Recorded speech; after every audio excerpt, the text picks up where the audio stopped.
नाज़रीन आदाब, तेलंगाना एक्सप्रेस में आप सभी का इस्तकबाल है। मैं हूं आफरीन। आइए नजर डालते हैं हेडलाइंस पर। तेलंगाना में 4 करोड़ लोग हमारे अफराद खानदान हैं। तेलंगाना के साथ केसीआर का रिश्ता तोड़ने की किसी में हिम्मत नहीं। बीजेपी अरकान के इल्जामात पर असेंबली में केटीआर का शदीद रद्द-ए-अमल। मोदी दौरे इख्तिदार में महंगाई और बेरोजगारी बुलंद तरीन सतह पर। तेलंगाना असेंबली में मोदी हुकूमत की नाकामियों पर वजीर केटीआर ने उठाए सवाल। गवर्नर की तकरीर की मुखालिफत पर बीजेपी पर रियासत वजीर जगदीश रेड्डी की तनकीद। कहा, बीजेपी लीडरों के पास सियासत और वोट के अलावा इदारों और अफराद की कोई इज्जत नहीं। मोदी और अपोजिशन ने कितनी ही रुकावटें खड़ी की, रियासत में तरक्की नहीं रुकी। रुकने कौंसिल के कविता का तेलंगाना कानून साज कौंसिल में खिताब। केसीआर के मकासद को पूरा मुल्क में फैलाने की जरूरत। तेलंगाना के रोजगार के शोबे में नुमाया तरक्की। कौंसिल में पी राजेश्वर रेड्डी का खिताब।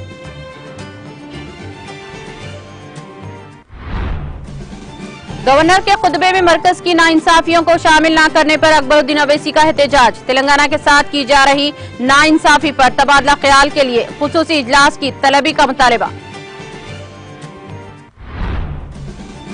तेलंगाना में 9 सरकारी मेडिकल कॉलेजेस में जायदादों को पुर करने का एलामिया जारी। असिस्टेंट प्रोफेसर्स की 313 ओहदों पर किए जाएगा तकर्रुर।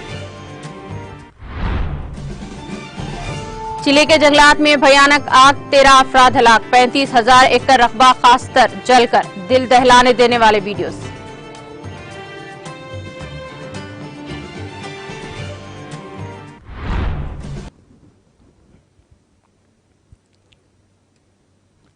और अब खबरें तफसील से। वजीर केटीआर ने अपोजिशन की इस तनकीद का सख्त जवाब दिया है कि तेलंगाना में केसीआर का खानदान राज चल रहा है।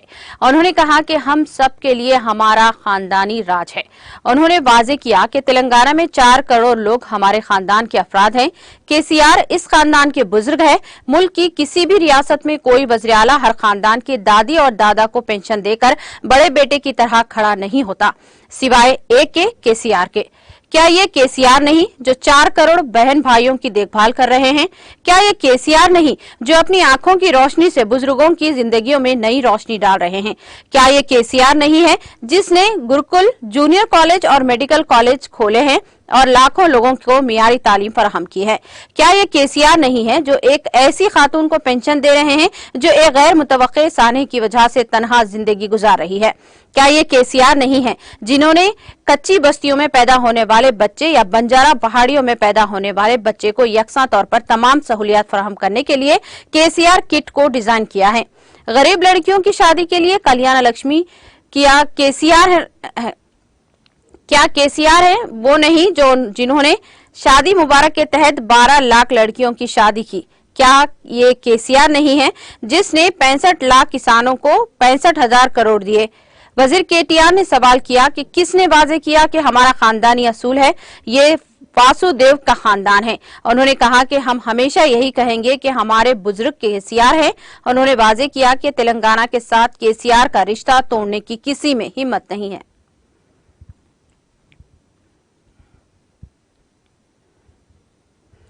वजीर केटीआर ने तेलंगाना असेंबली में वजीर आजम नरेंद्र मोदी पर सख्त नुक्ताचीनी की। उन्होंने कहा कि मोदी की क़यादत में बीजेपी के दौरे हुकूमत में इस मुल्क का क्या हुआ। आज असेंबली में खिताब करते हुए केटीआर ने कहा कि मोदी की क़यादत में मुल्क में 30 सालों में सबसे ज्यादा महंगाई रिकॉर्ड की गई है।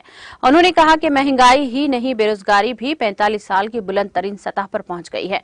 केटीआर ने निशानदेही की है कि दुनिया में आज सबसे ज्यादा सिलेंडर की कीमत हिंदुस्तान में है और वजीर आजम मोदी ने 400 रुपये की सिलेंडर की कीमत में 1200 का इजाफा करके हमारी लड़कियों को एक कीमती तोहफा दिया है। इतना ही नहीं, केटीआर ने कहा कि हम दुनिया में पेट्रोल की कीमतों में सबसे ज्यादा कीमत वाला तीसरा मुल्क है। उन्होंने तंज करते हुए कहा कि मोदी की कामयाबियां न सिर्फ ये आला तरीन कामयाबियां हैं बल्कि ये भी बहुत से अधूरे वादे हैं। वजीर केटीआर ने असेंबली में ऐवान को बताया कि अगर उन्होंने गुरुकुल पर सर्च किया तो इन्हें 2018 में मोदी की तरफ से दी गई यकीन दहानियों का पता चला। मोदी ने 2022 तक किसानों की आमदनी दुगनी करने, मुल्क के हर शहरी के लिए एक घर बनाने, मुल्क भर में बुलेट ट्रेन चलाने और 2022 तक मुल्क के हर घर में बिजली पहुंचाने का वादा किया था। वजीर ने सवाल किया कि क्या बिजली आई है, बुलेट ट्रेन चल रही है, क्या किसान की आमदनी दुगनी हो गई है? केटीआर ने ऐवान में सवाल किया कि मोदी के 2022 तक मुल्क की आमदनी $5 ट्रिलियन करने और हिंदुस्तान से खलाबाजों को खला में भेजने के वादों का क्या हुआ। वजीर ने कहा कि अगर कालेश्वरम प्रोजेक्ट, जिससे लाखों किसानों को फायदा पहुंचेगा, बनाया जाता है तो क्या ये प्रोजेक्ट 1 लाख करोड़ से बनेगा? बीजेपी लीडर शोर मचा रहे हैं कि इसमें कितनी बदउनवानी है। वजीर केटीआर ने एहतजाज करते हुए कहा कि 1,10,000 करोड़ की सरमायाकारी से अहमदाबाद से मुंबई तक बुलेट ट्रेन बनाना गलत नहीं है, लेकिन लाखों एकड़ अराजी को सैराब करने का प्रोजेक्ट बनाना गलत है।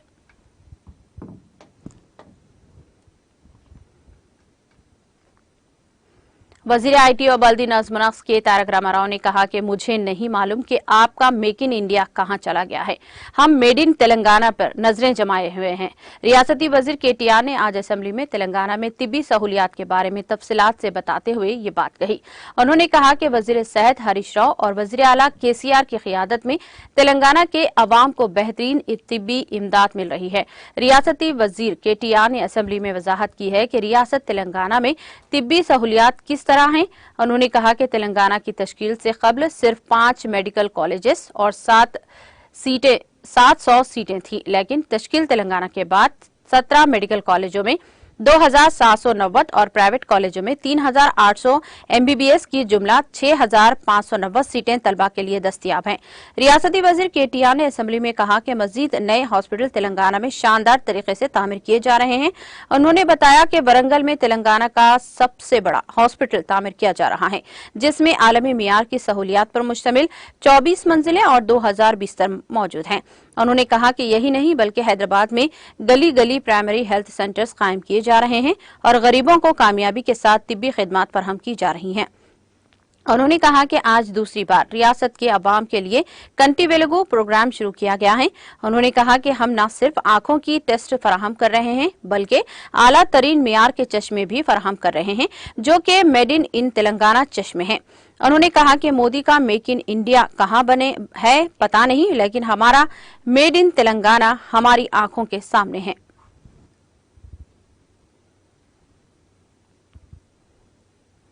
बीआरएस रुकने कानून साज कौंसिल के कविता ने कहा कि मरकज की मोदी हुकूमत ताउन नहीं करती है, तब भी अपोजिशन पार्टियां कितनी ही परेशानी का बायस बने, रियासत तेलंगाना की तरक्की नहीं रुकेगी। रुकने कानून साज कौंसिल के कविता ने आज कानून साज कौंसिल में गवर्नर की तकरीर के लिए शुक्रिया की तहरीक में पर मुबाहिस में हिस्सा लिया। उन्होंने कहा कि हमारी रियासत तेलंगाना ने मुल्क में जो तरक्की हासिल की है, इसे गवर्नर ने अपनी तकरीर में बिल्कुल हैरत अंगेज करार दिया। नौ तश्कील शुदा रियासत की तरक्की उसी वक्त मुमकिन है जब ऐसा लीडर हो जिसके पास इंसान दोस्त नुक्ते नजर, मुतबर्रिर मिजाज और अमल हो। ऐसे ही एक लीडर वज़ीर आला केसीआर हैं। उन्होंने बताया कि तमाम लोगों के लिए ये फख्र की बात है कि वज़ीर आला केसीआर ने रियासत तेलंगाना को बेमिसाल तरक्की की सिमत गामजन किया है। कविता ने कहा कि रियासत में जारी हर प्रोग्राम और स्कीम मुल्क की तमाम रियासतों के लिए एक तरकीब है। उन्होंने कहा कि तकरीबन 17-18 रियासतों से तेलंगाना आए और कई प्रोग्रामों का मुतालबा किया। कविता ने कहा कि ये हमारी रियासत और सीएम केसीआर के लिए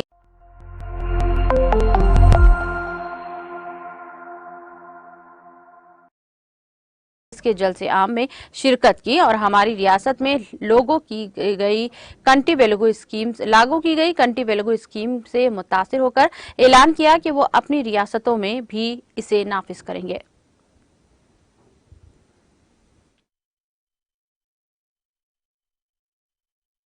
గవర్నర్ గారి ప్రసంగం మీద ధన్యవాదాలు తెలిపేటటువంటి తీర్మానంలో మాట్లాడే అవకాశం ఇచ్చినందుకు ముందుగా మీకు ధన్యవాదాలు తెలియజేస్తా ఉన్నాను।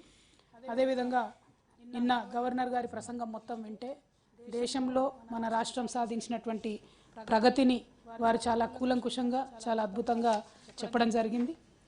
అధ్యక్ష, మరి ఇటువంటి అభివృద్ధి జరగాలంటే కొత్త రాష్ట్రంగా, చిన్న రాష్ట్రంగా ఏర్పడ్డటువంటి రాష్ట్రం దేశంలో ఇంత ప్రగతి సాధించిందంటే మానవతా దృక్పథంతోని, ఒక దార్శనికతతోని, ఒక రాజనీతజ్ఞతతోని, ఒక కార్యదక్షత ఉన్నటువంటి నాయకుడు ఉన్నప్పుడు మాత్రమే ఇది సాధ్యమవుతుందనేటటువంటి విషయాన్ని మనం ఇక్కడ గమనించవలసిందిగా కోరుతా ఉన్నాను అధ్యక్ష. అయితే అటువంటి నాయకుడికి ఎన్ని ఎదురుగాలులు వీచినా, కేంద్ర ప్రభుత్వం ఏమాత్రం సహకారం అందించకపోయినా, రాష్ట్రంలో ఉండేటటువంటి ప్రతిపక్షాలు అడుగడుగున అడ్డుపడ్డా కూడా ఈ రాష్ట్రం యొక్క అభివృద్ధి సాధించుకోవడం మన తెలంగాణ ప్రజలందరికీ కూడా గర్వకారణం అని చెప్పి ఈ సందర్భంగా తెలియజేస్తా ఉన్నాను అధ్యక్ష.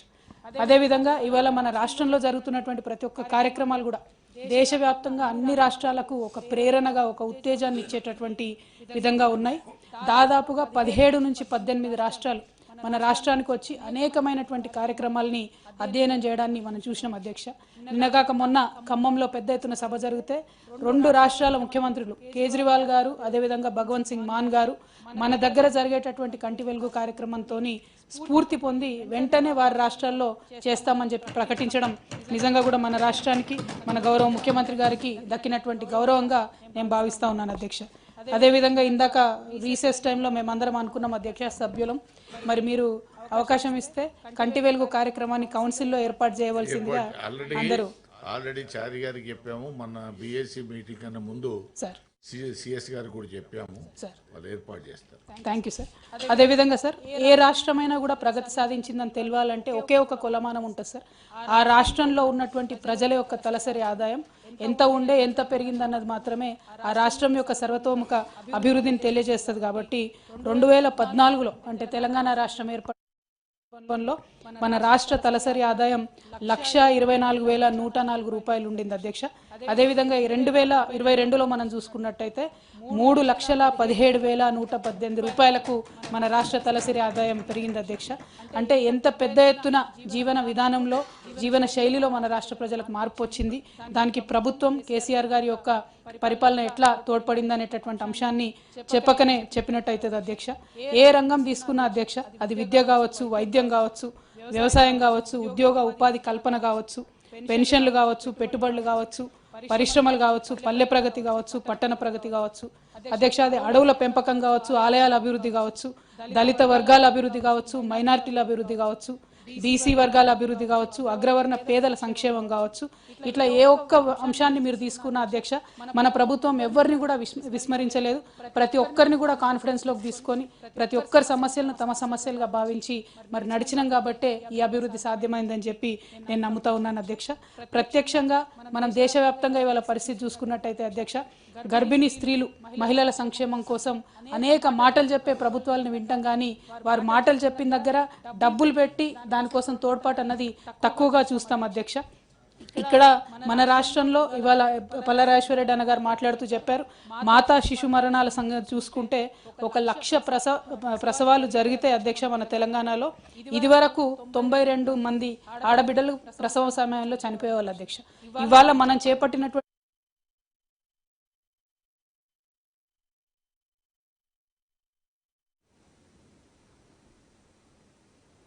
रुकने कानूनसाज कौंसल पी राजेश्वर रेड्डी ने कहा कि तेलंगाना में रोजगार के शोबे ने काफी तरक्की की है।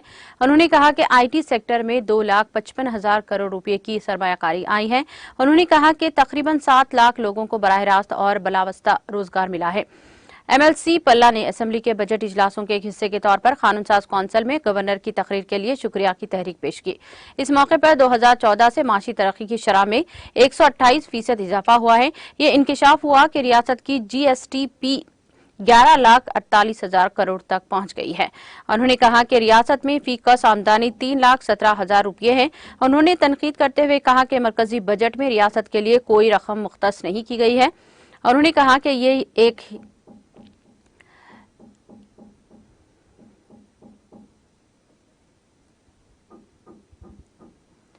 कायदे ऐवान मुकन्नना मजलिस पार्टी अकबरुद्दीन अवैसी ने तेलंगाना असेंबली में अपनी नाराजगी का इजहार करते हुए कहा कि रियासती हुकूमत ने गवर्नर के बजट खिताब में मरकज के जरिए तेलंगाना के साथ की जा रही नाइंसाफी को शामिल नहीं किया।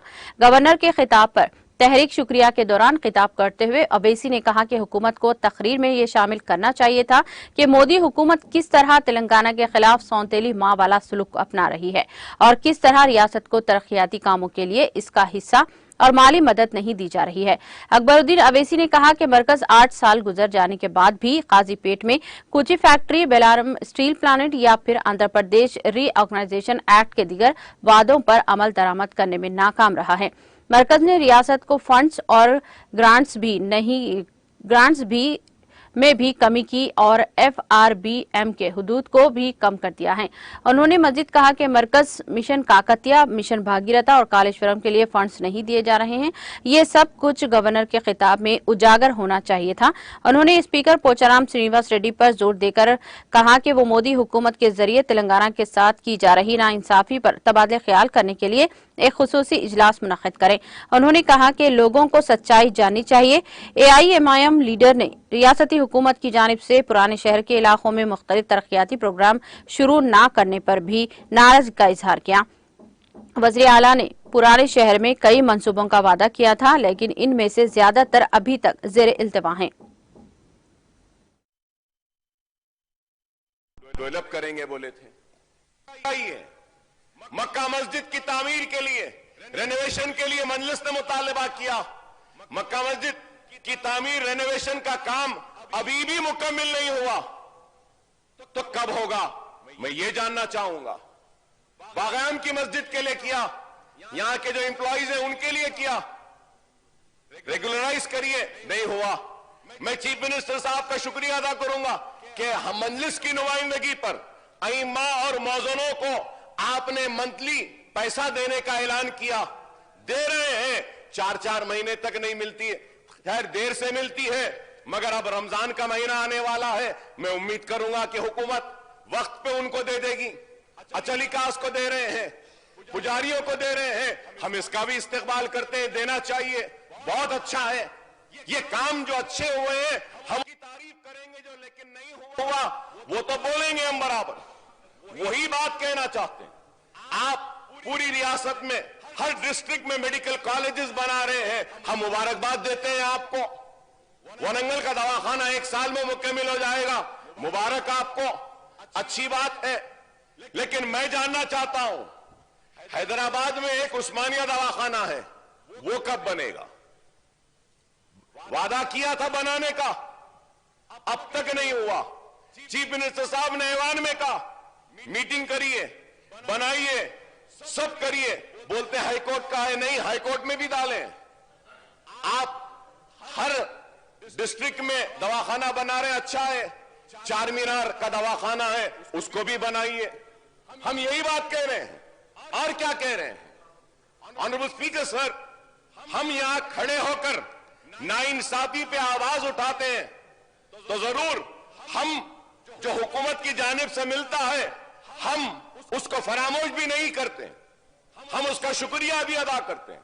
हाँ, हैदराबाद तरक्की कर रहा है, ईस्ट, वेस्ट, नॉर्थ, सेंट्रल, हर जगह पे तरक्कियाती सरगर्मियां जारी हैं। तो मैं कह रहा हूं कि साउथ में भी होना चाहिए। डेवलप करेंगे बोले थे, मक्का मस्जिद की तामीर के लिए रेनोवेशन। तेलंगाना कानूनसाज असेंबली और कानूनसाज कौंसिल में आज गवर्नर के खुतबे पर तहरीक तशक्कुर मुबाहिस के आगाज से कबल एक करारदाद पेश करते हुए गवर्नर तमिलिसाई सौंदरराजन का दोनों ऐवानों के अरकान से खिताब पर शुक्रिया अदा किया गया। MLA सिंदर वेंकट राव वीरैया ने असेंबली में करारदाद की तजवीज पेश की और रुकन असेंबली विवेकानंद गौड़ ने इसकी हिमायत की, जबकि MLC P राजेश्वर रेड्डी ने कौंसिल में करारदाद की तजवीज पेश की। एक और MLC गंगाधर गौड़ ने इनकी तायद की। इसके बाद तमाम जमातों के लीडरों ने इस मुबाहिस में हिस्सा लिया। बजट रवा माह की 6 तारीख को पेश किया जाएगा। उन्होंने कहा कि 8 तारीख को बजट पर आम बहस होगी, हुकूमत इसका जवाब देगी। 9, 10 और 11 तारीख को बजट पर मुबाहिस जारी रहेंगी और 12 तारीख को करेंसी एक्सचेंज बिल पर मुबाहिस होगी। जर्मनी के अरकान पार्लियामेंट के एक वफद ने हैदराबाद का दौरा किया।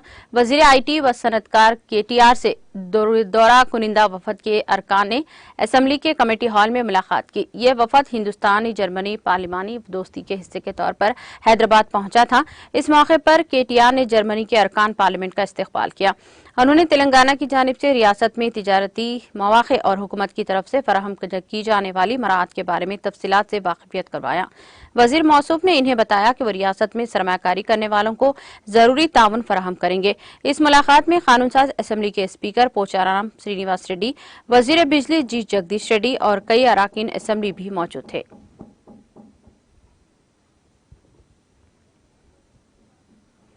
वजीर बरखी जगदीश रेड्डी ने रियासती असेंबली में गवर्नर की तकरीर की मुखालिफत करने वाले बीजेपी कायदीन के तबसरों पर बरहमी का इजहार किया है।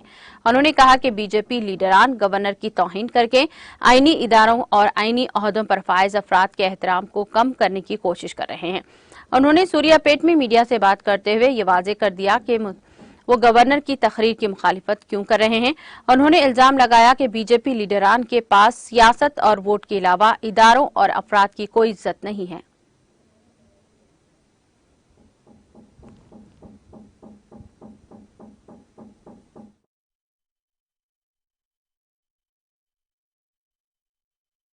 సాంస్కృతిక సంప్రదాయాలు గ్రామ దేవతలు కావచ్చు, జాతరలు కావచ్చు, ఊళ్ళ దగ్గర జరిగే జాతరలు కావచ్చు, పండగలు కావచ్చు, ప్రతి ఒక్కటి కూడా ప్రజలకి ఒక దారి చూపిస్తూ ముందు నడపడానికి ఆయా కాలాలను బట్టి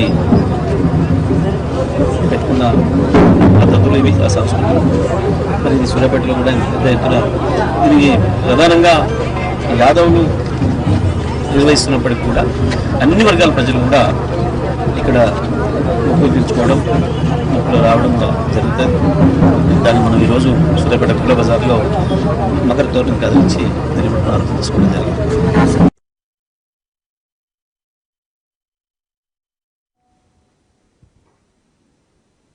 तेलंगाना असेंबली का बजट इजलास इस माह की 12 तारीख तक जारी रहेगा, जो कि जुमा को शुरू हुआ था। असेंबली को इस माह की 5 और 7 तारीख को तातील का ऐलान किया गया है। वजीर फाइनेंस हरीश राव ने इस माह की 6 तारीख को कानून साज असेंबली में बजट पेश करेंगे। 8 तारीख को बजट पर आम बहस होगी। टैक्स पर बहस 9 से जारी रहेगी। बजट इजलास 12 तारीख को खत्म होगा।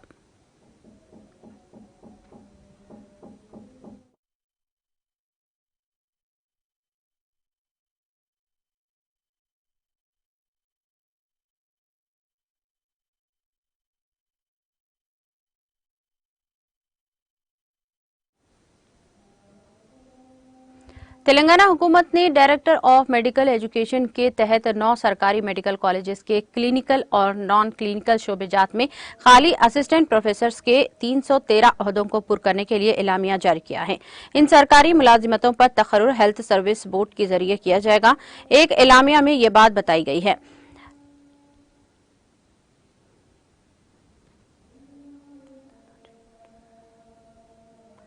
कचरे की वसूली तलब करने के अमल में बेहतरी और हैदराबाद को कचरे से पाक शहर बनाने के लिए greater Hyderabad municipal corporation GHMC ने 100 दिन के एक्शन प्लान को मुतारफ किया है। कॉर्पोरेशन की जानिब से हाल ही में integrated solid waste management system को मुतारफ करने के बावजूद तकरीबन 2500 कचरे के गैर महफूज मकामात की निशानदही के बाद सैनिटेशन से मुतालिक इजाफी इक़दाम की जरूरत जाहिर की गई है, जिस पर बल्दिया ने GVP हेल्पलाइन नंबर इन गैर महफूज मकामात पर निगरानी और कमांड कंट्रोल सेंटर की तजवीज़ पेश की गई थी। अवामी शिरकत में इजाफे के लिए GHMC ने बस्ती सैनिटेशन कमेटियों की तश्कील और कचरे के गैर महफूज मकामात को बर्खास्त करने की मुहिम चलाने का फैसला किया है।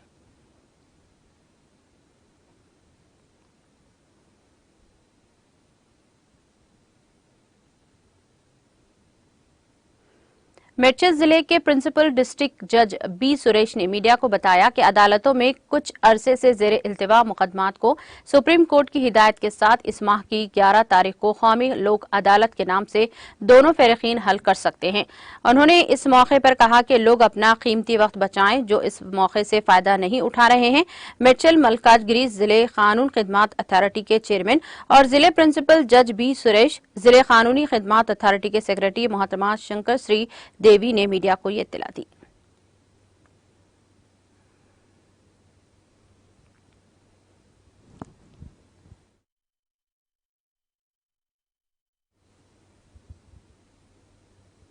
हल्के असम्बली हुजराबाद के कसीर मुस्लिम आबादी वाले अहम तिजारती मरकज जिमीकुंटा टाउन में मौजूद उर्दू मीडियम स्कूल में गुज़िश्ता चंद सालों से उर्दू मीडियम की फिजिकल साइंस टीचर्स की जायदादें और मैथ्स टीचर्स की जायदादें मखलूआ हैं। Mohammad Zakir Khan senior BRS party कायद ने टीटीवी न्यूज से बात करते हुए बताया कि हाई स्कूल जिमीकुंटा की मज़कूरा मखलूआ जायदादों को मुकामी तलबा और औलिया तलबा वॉलंटियर्स के जरिए तदरीसी खदमात हासिल कर रहे थे, जिसके नतीजे में तलबा की तालीम पर सख्त मनफी असर मुरतब हुए हैं और तलबा के हसूल तालीम का मियार घट रहा था, जिसको पेश नजर रखते हुए उन्होंने डिस्ट्रिक्ट एजुकेशन ऑफिसर करीमनगर से मुतअद्दिद बार नुमाइंदगी की थी, जिसका कोई मज़बूत नताइज बरामद न हुआ। मोहम्मद जाकिर खान ने फौरी इस जानिब मुतवज्जे होकर उर्दू मीडियम हाई स्कूल जिमीकुंटा के मखलूआ जायदादों को फौरी तौर पर पुर करने और उर्दू मीडियम तलबा और तालिबात की जारिया तालीमी साल को ज़ाया होने से बचाने के लिए आला ओहदेदारों से पुरजोर मुतालिबा किया।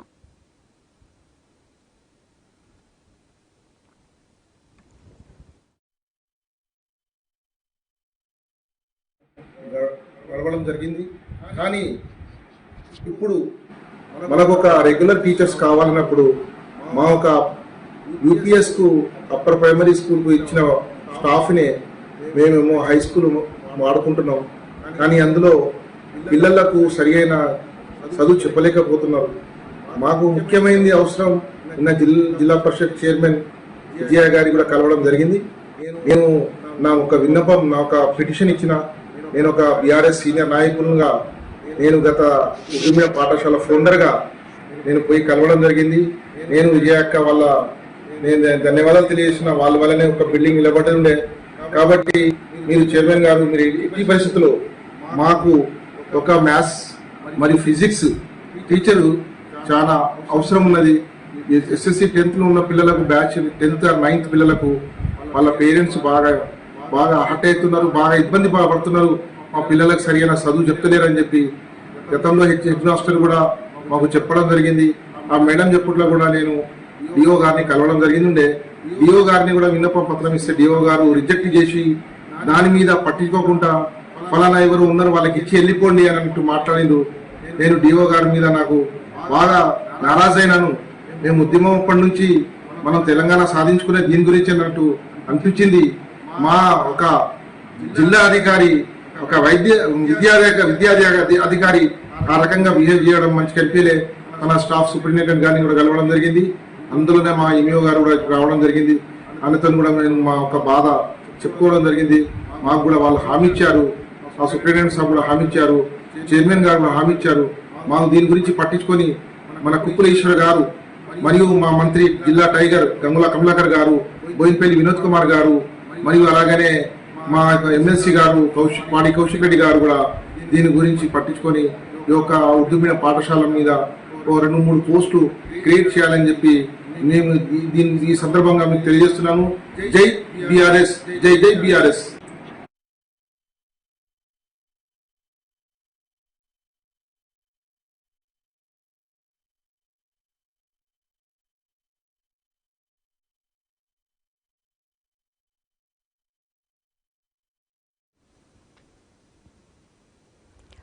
कौमी अवार्ड याफ्ता अफसानवी गुलकारा रानी वानी जयराम चल बसे हैं। सरकर्दा गुलकारा की मौत चेन्नई के नंगमबागम में वाक़े इनके मकान में हुई।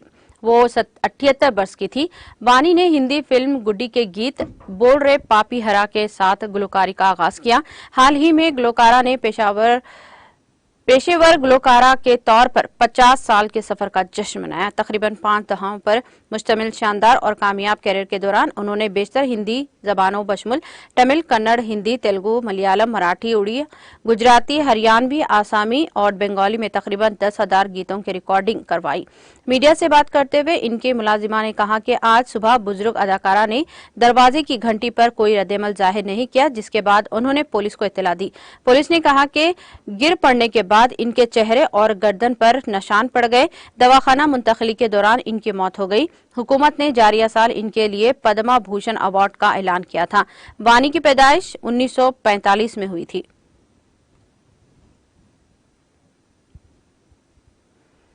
पुलिस बाचूपल्ली ने क्रिकेट सट्टेबाजी की आदत की वजह से अपने कर्ज अदा करने के लिए सरखे की वारदातों में मुलविस एक सॉफ्टवेयर मुलाजिम को गिरफ्तार कर लिया। एसीपी चंद्रशेखर ने बाचूपल्ली पुलिस स्टेशन में मुनअक़िदा एक प्रेस कॉन्फ्रेंस से खिताब करते हुए तमाम तफसीलात बताई।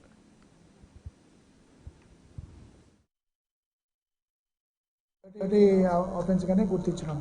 గతంలో అయితే ఈ చైన్ స్నాచింగ్ ఇక్కడ ఏమీ లేవు రికార్డ్ ప్రకారం। ఆఫెన్స్ గానే గుర్తించినాం। గతంలో అయితే ఈ చైన్ స్నాచింగ్ ఇక్కడ ఏమీ లేవు రికార్డ్ ప్రకారం।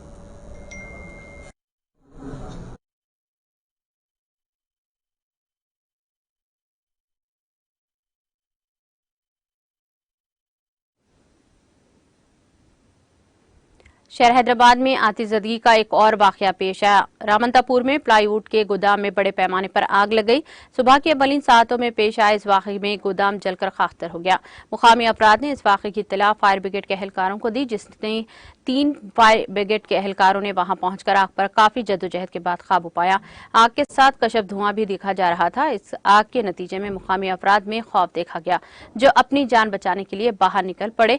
धुएं के सबब मुकामी अफराद को परेशानी का सामना करना पड़ा। इस वाकये में किसी जानी नुकसान या फिर किसी के झुलसने की कोई इत्तला नहीं मिली है। पुलिस ने शुबा जाहिर किया कि शॉर्ट सर्किट आग लगने की वजह है।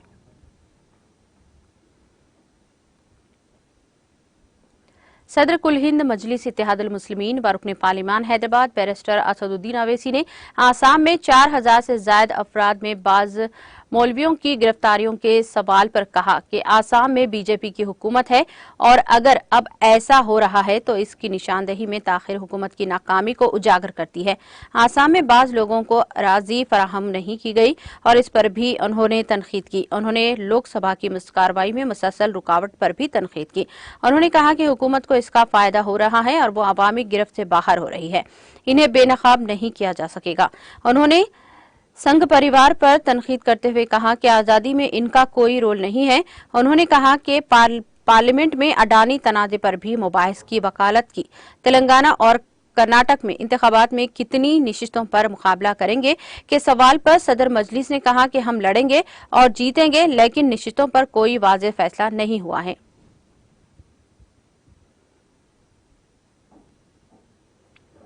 मलाबार गोल्ड एंड डायमंड ने मुल्क में अपनी नवैयत की मुनफरिद डायमंड रिटेल चीज की मेहदीपट्टनम ब्रांच पर जेमस्टोन ज्वेलरीज फेस्टिवल शुरू किया है।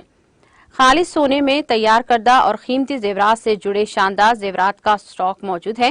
कीमती पत्थर और कटे हुए हीरे भी इन जेवरात की शान की दुबाला कर देते हैं। मलाबार गोल्ड एंड डायमंड ने 20 फरवरी तक जेमस्टोन ज्वेलरी फेस्टिवल शुरू किया है। मॉडल्स शेतल और तनीशा ने इस नुमाइश में मरकजी तवज्जो थी। जेमस्टोन ज्वेलर्स फेस्टिवल स्टोर के इस नुमाइश की खुसूसियत के बारे में बात करते हुए कहा कि जेवरात से लेकर रवायती डिजाइनों का दोबारा तस्वुर पेश किया गया है।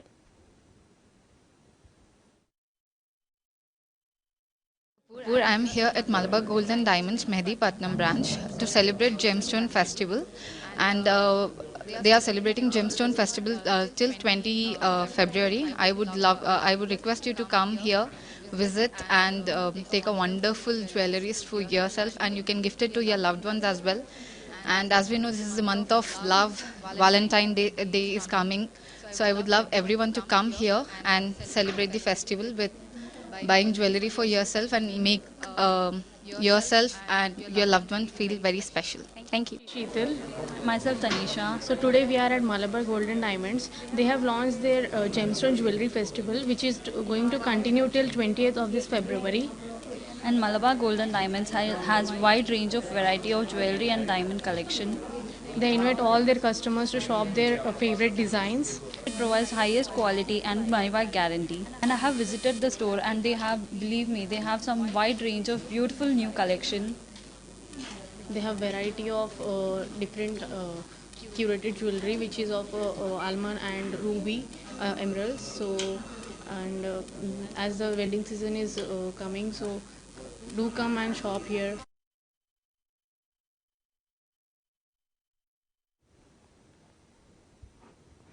तेलंगाना के इमरजेंसी इलाकों में दर्जे हरारत में बड़े पैमाने पर रुकावट हो गई है, जिसके नतीजे में इन इलाकों में सर्दी की लहर में गैर मामूली इजाफा हो गया। बाज़ मुकामात पर दर्जे हरारत वाहिद अदद तक पहुंच गया। सरपुर में दर्जे हरारत 6.3 डिग्री सेल्सियस दर्ज किया गया। इसी तरह बाजार हेतूज में 7.2, बेलम में 7.5, केरमीरी में 7.7 डिग्री, तरुणा में 7.9 डिग्री सेल्सियस दर्ज किया गया। दर्जे हरारत में अचानक बड़े पैमाने पर गिरावट के नतीजे में मुकामी अफराद घरों से बाहर निकलने में खौफ महसूस कर रहे हैं। सुबह और शाम के औकात में बेशतर मुकामात पर लोग आग तपते नजर आ रहे हैं। रियासत के कई इलाकों में दिन के दर्जे हरारत में इजाफा हुआ है, जबकि रात के औकात में दर्जे हरारत में गिरावट देखी जा रही है, जिसके सबब सुबह और शाम के औकात में सर्दी देखी जा रही है। सुबह में 9 बजे से तक भी सर्दी की लहर देखी जा रही है और शाम में 4 बजे से दोबारा सर्दी की लहर शुरू हो रही है। साथ ही कोहर के सबब रास्ता भी साफ दिखाई नहीं दे रहा है। आदिलाबाद के एजेंसी इलाकों में और जंगलात से मुतासिल आबादियों में सर्दी की शदीद लहर देखी जा रही है। आदिलाबाद के देहातियों ने कहा कि गुज़िश्ता 2 साल के मुकाबले इस मरतबा सर्दी की लहर में इजाफा हुआ है। दूसरी तरफ चहलकदमी करने वालों ने भी इस इजाफे पर तशवीश का इजहार किया।